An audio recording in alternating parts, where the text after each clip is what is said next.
So, in this video I'm going to look at plotting points to graph y equals tangent x. Now, as I've mentioned in other videos, sine and cosine, plotting points to graph sine and cosine, I've generated this, which sets you up nicely for a good graph. So you can look at those videos and see the explanation how I came up with this, and you might want to do the same thing because it's always it's good for you to plot the points yourself and imprint. Now, when we're looking at y equals tangent x,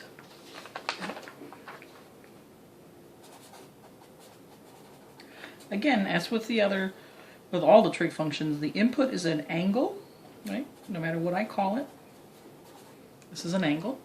And the output is some information, which is essentially a ratio coming from the coordinates of that angle position. Now, in particular, what we're looking at,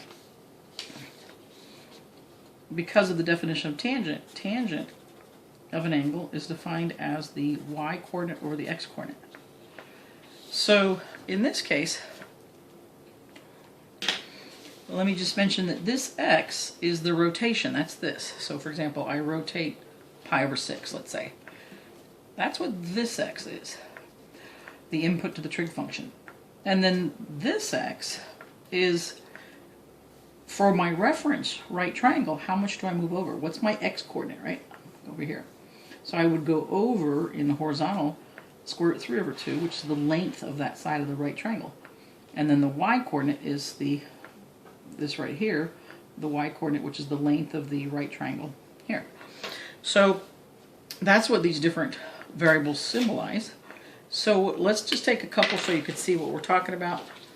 Let me keep this here. So if we look at pi over 6, right, and we say, oh, I'm going to take the y over the x, well, that means I'm going to take y, which is a half, right? Here's my y, here's my x.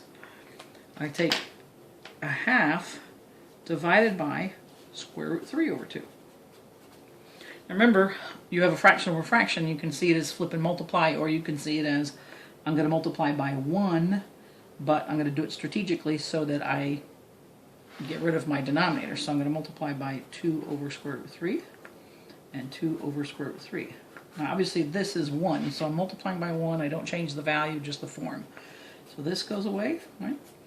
And now here I have these also cancel out, so I end up with 1 over square root 3. Okay?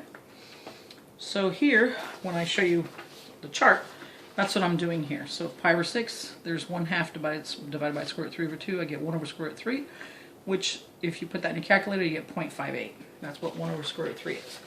Basically, you just keep doing this.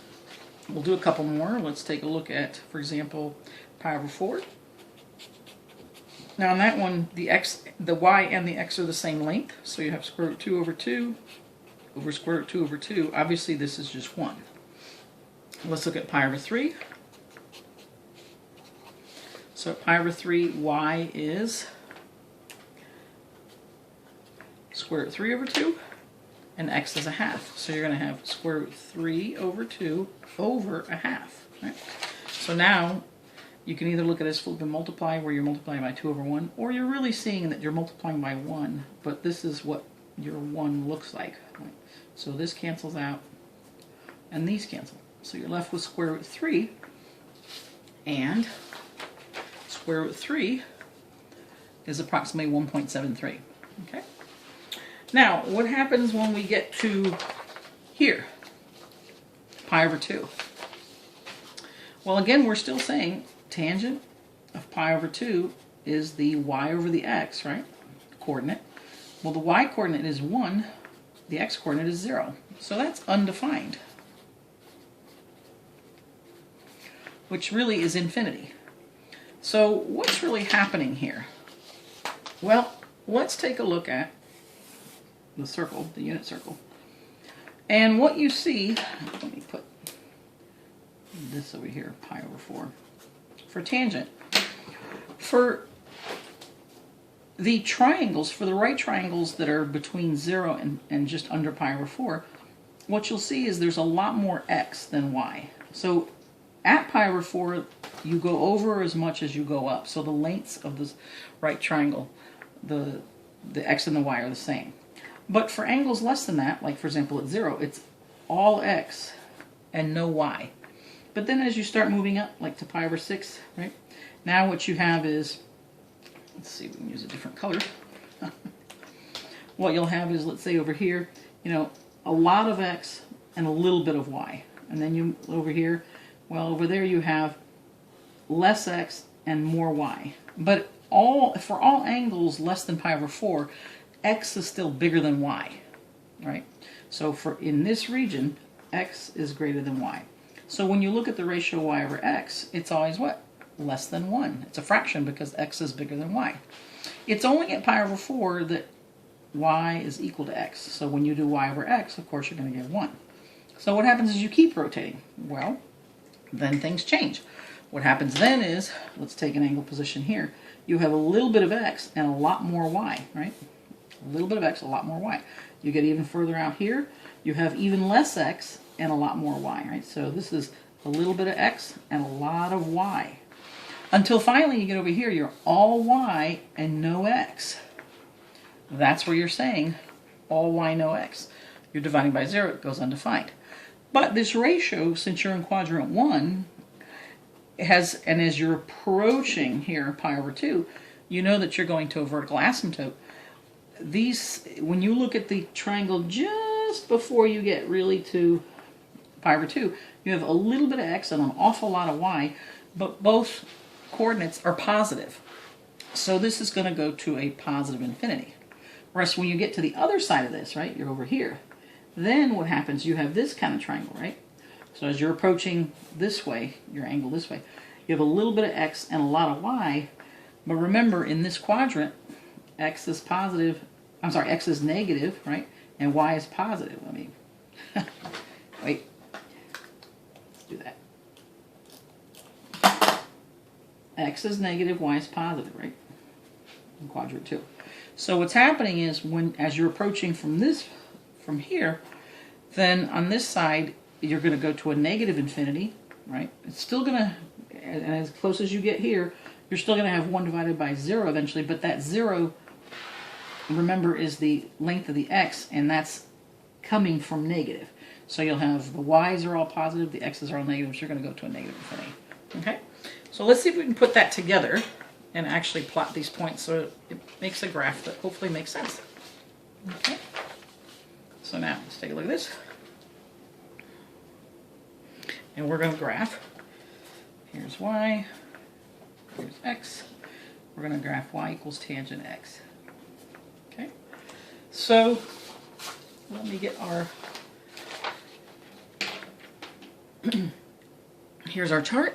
Let me move up as much as I can so I can get a lot of it for you. You can see. So we're going to start out here. We're plotting 0, 0. Right here. Then at pi over 6 we go at 0.58, and here's where my y is 1. So I go over pi over 6 and 0.58, just a little over a half, right? Then I'm at pi over 4, I go to 1. Then at pi over 3, I'm at 1.78, so it's not quite 2, it's a little less, right? And then I know at pi over 2, I go to infinity, but we know it's positive because both the x and y were positive. So essentially what I have here is a vertical asymptote, right? And what I know is I'm coming through here, going to that vertical asymptote. Now, on the other side of this, remember, we said on the other side of pi over 2, it's the vertical asymptote, but it's a negative infinity because the x's are negative and the y positive, so that ratio is going to be negative. So what we're doing is coming from the negative infinity, right? Going that way, but coming up this way. So then we see that at 2 pi over 3, we're at negative 1.73. So here at 2 pi over 3, I'm at, and here's negative 1, here's negative 1.73 maybe. And then, let's see, I'm not sure how much you can see of this. Check here, let me move that up a little bit more. Oops. Alright, at 2 pi over 3, at 3 pi over 4 at negative 1. So here's 3 pi over 4 and negative 1, right? And then 5 pi over 6, I'm at negative 0.58. Finally, at pi, I'm at 0. Right there. At 7 pi over 6, I'm at positive 0.58, so hopefully kind of match that. At 5 pi over 4, I'm at 1. Hopefully that's in line. At 4 pi over 3, I'm at 1.73. And then at 3 pi over 2, we have another asymptote, vertical asymptote. So essentially, I'm kind of doing this, right?